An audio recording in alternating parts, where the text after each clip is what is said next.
Salve Maria, salve Roma, viva Cristo Rei! Sejam bem-vindos no meu canal. E como estamos fazendo a sequência dos livros históricos da Bíblia, vamos aqui no segundo livro, que é o livro de Juízes. Se inscreva no canal, deixa o like, comente aqui alguma pergunta, dúvidas, enfim. Então vamos lá para você que quer ter uma interpretação melhor de cada livro. O autor deste livro também é desconhecido. Narra as suas histórias desde a morte de Josué até Samuel. Josué, ao morrer, não deixou sucessor.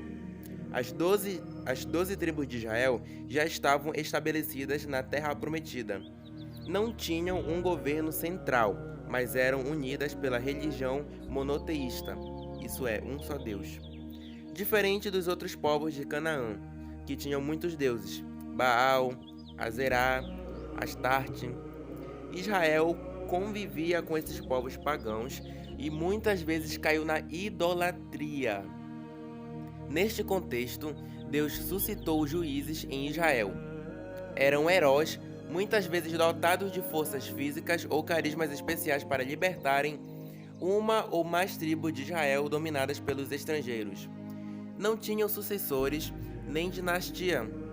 Não promulgavam leis e nem impunham impostos. São o testemunho vivo de que Javé jamais abandonou o seu povo. Entre os grandes juízes encontramos Eli e Samuel, que foram os únicos que tiveram autoridade sobre todo o Israel, embora não tinham sido chefes de exércitos como os outros. Ao todo foram 12 juízes. Os maiores foram Onotiel, da tribo de Judá, Aode, Benjamim, Baraque, Neftali, Gideão, Manassés, Jefté, Gade, Sansão, Dan. Os menores são Sangar, Simeão, Tolá, Issacar, Jair, Galaade, Abizam, Azer, Elon, Zabulon e Abidom, de Efraim. Os 21 capítulos de Juízes cobrem um período de quase 200 anos que vai de 1200 a 1050, da morte de Josué até o primeiro rei de Israel, Saul. Foi um período difícil para Israel. As 12 tribos não tinham ainda força para impor-se frente aos inimigos que viviam em Canaã. Toda vez que o povo caía na idolatria, era abandonado por Deus e caía nas mãos dos inimigos. Quando se arrependiam, eram socorridos por Deus, como a gente vê no capítulo 3, do versículo de 7 a 9. Deus era o único guia do seu povo, que não tinha rei. O capítulo 4, a história da profetisa e juíza Débora. Os capítulos 6 a 8 contam a história de Gedeão. O capítulo 9 conta a história do usurpador Abimeleque. O capítulo 11 conta a história decepcionante de Jefté. Esta história mostra que mesmo os heróis do povo de Deus não passam de criaturas frágeis, e também eles cheios de costumes bárbaros das nações que os rodeiam. Os capítulos de 13 a 16 contam a história de Sansão, um homem eleito, mas desobediente, que enfrenta a paciência divina.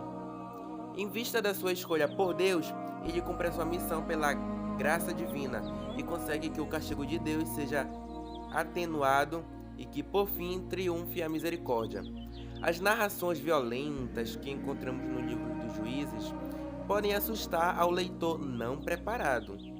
É preciso lembrar que estamos no tempo da lei de Talião, onde as tribos vingam as injúrias feitas aos indivíduos e onde a crueldade era usada para reprimir os abusos e infrações ao direito comum. Estamos ainda diante de uma civilização ainda primitiva e com uma consciência moral em aperfeiçoamento. Não podemos ler e interpretar as páginas violentas de Juízes com os olhos e a mentalidade que temos hoje. Isso é idiotice e burrice. Cerca de 3.000 anos após. Então, meus amigos, queridos irmãos, ficamos por aqui e o próximo livro que vamos resumir vai ser o livro de Ruth. Se inscreva, deixa o like, compartilhe com seus amigos para evangelizar e viva Cristo Rei!